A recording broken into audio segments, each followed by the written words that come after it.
World War III has already begun. That's an extreme statement, one that bears a heavy burden of proof. You should be skeptical. However, it's important to note that real skepticism is not blind disbelief, but rather the suspension of belief until sufficient evidence is provided.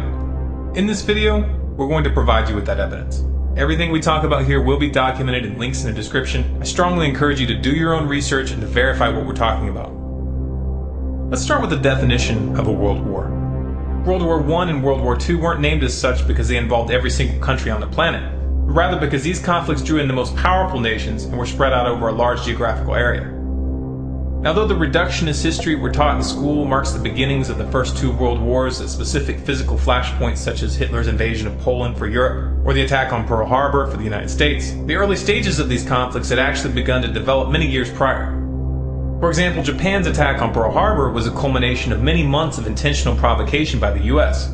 This was revealed in the 8 Points Bulletin, which was declassified years later, but it's still never mentioned in textbooks. Likewise, the mutual defense treaties which were immediately activated by this attack were already in place, and the secondary results could have easily been predicted by anyone who had been paying attention. Unfortunately, at that time, the internet wasn't available. The public was caught completely off guard. World War I planted the seeds for World War II, which transitioned directly into the Cold War.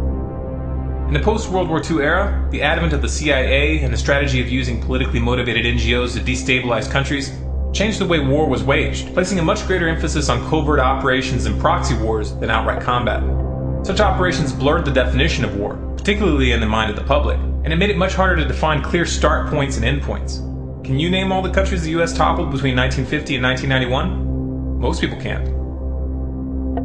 The end of the Cold War and the power vacuum that the fall of the Soviet Union created invited 20 years of military expansionism on the part of the United States. And this laid the groundwork for the next global conflict. This next global conflict is what we're referring to as World War III. Now, to establish this is in fact a world war, let's first take a look at the geographic scope of the current conflicts underway. Afghanistan is still clearly occupied by US forces, and as the official military prepares to withdraw in 2014, private military forces are being brought in. Also, there are no plans to discontinue the drone program in Afghanistan anytime soon. The Iraq War is supposedly over, and there's been a drastic drawdown of US troops. However, the overt occupation is now being replaced by a covert occupation run by the CIA, which has one of its largest stations in Baghdad. Obama has expanded Bush's drone program into Yemen, Somalia, Algeria, Libya, and Pakistan. In parallel, the Dagger Brigade has deployed US forces to 35 African countries this year, and the Pentagon has put boots on the ground in Mali as of April. And let's not forget that Obama toppled the Libyan government in 2011.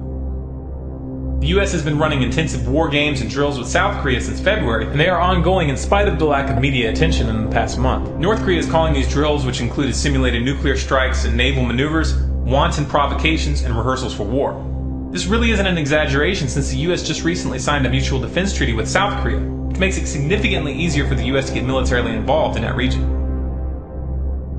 The US has pushed for multiple rounds of sanctions against Iran, supposedly to discourage them from building a nuke, even though the CIA and Mossad both agree that the Iranian leadership hasn't even made the decision to build a bomb, much less even start.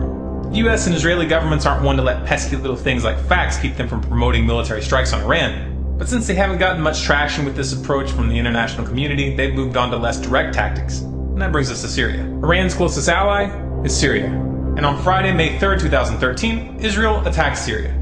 This after their attempt at framing the Syrian government for chemical weapons fell apart. The US has been stepping up its material support for the Syrian rebels, though they still publicly claim that they aren't supplying them with weapons. This is just a public relations smokescreen. On May 26, Lebanon was attacked by NATO-backed insurgents due to Hezbollah's support for the Syrian government. Russia has taken a firm stand against US, NATO, and Israeli attempts to topple the Syrian government, and is still planning to send a shipment of S-300 anti-aircraft missiles to the country. In response, Israel's President Netanyahu reportedly warned Putin that Moscow's sale of the sophisticated missile defense system to Assad could push the Middle East into war, and argued that the S-300 had no relevance to Assad's internal battles against rebel groups. This statement, coming right on the heels of the unprovoked Israeli airstrikes on Damascus this month, leaves little doubt as to what these missiles are intended for and why Israel is angry. Of course, Netanyahu doesn't like this. He wants to be able to continue attacking Syria with impunity. Now, this past week, Russia moved a group of warships from their Pacific Fleet into the Eastern Mediterranean for the first time in decades to, quote, protect Russia's interest in the region. This move counters the US naval presence, which has built up in the area over the past several years. Both of these moves are direct statements about their intentions regarding Syria and Iran.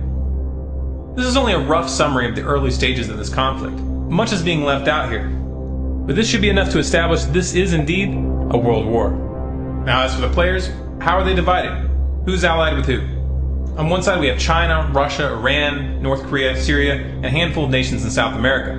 The role of the South American nations in this conflict has been strictly economic, but as we'll discuss later, economics is central in this crisis. On the other side we have the United States, Israel, and NATO, which includes most of Western Europe, Saudi Arabia, Qatar, and a handful of others. So clearly the most powerful nations in the world are involved. If tomorrow a direct war between the United States and Russia were to break out, this would mark the official beginning of World War III. But obviously this wouldn't really be accurate.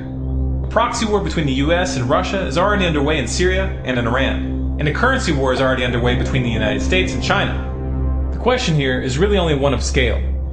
How far will this go? Will the US and its allies back down before this escalates into an open war involving the big players? Obviously it's impossible to answer that question with 100% certainty. These are human decisions, and even madmen sometimes have moments of lucidity. However, when you understand why these wars are happening, it becomes clear that it is highly unlikely that the US and its allies will back down. So why is this happening?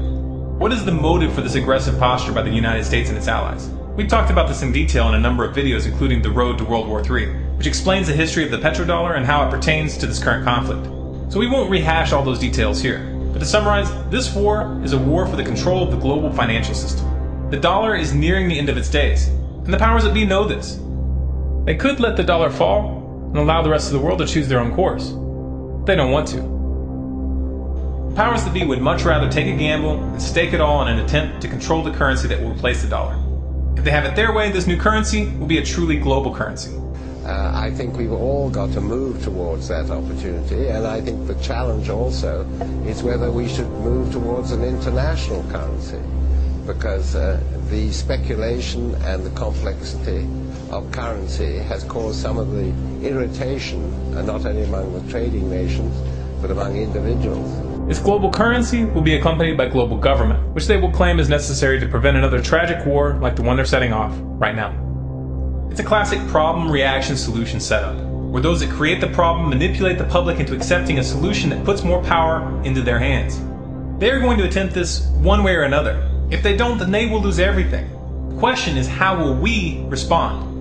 Will you fall for this? Will you send your sons and daughters to fight in these corrupt wars with your eyes closed and your hand on your heart? Or will you at least speak out? This is the real variable. This is what will determine the final outcome. If you appreciate this message and if you want others to hear it, you can help by liking this video, adding it to your favorites, and sharing it to Facebook, Twitter, your blog, and by sending it to your friends via email.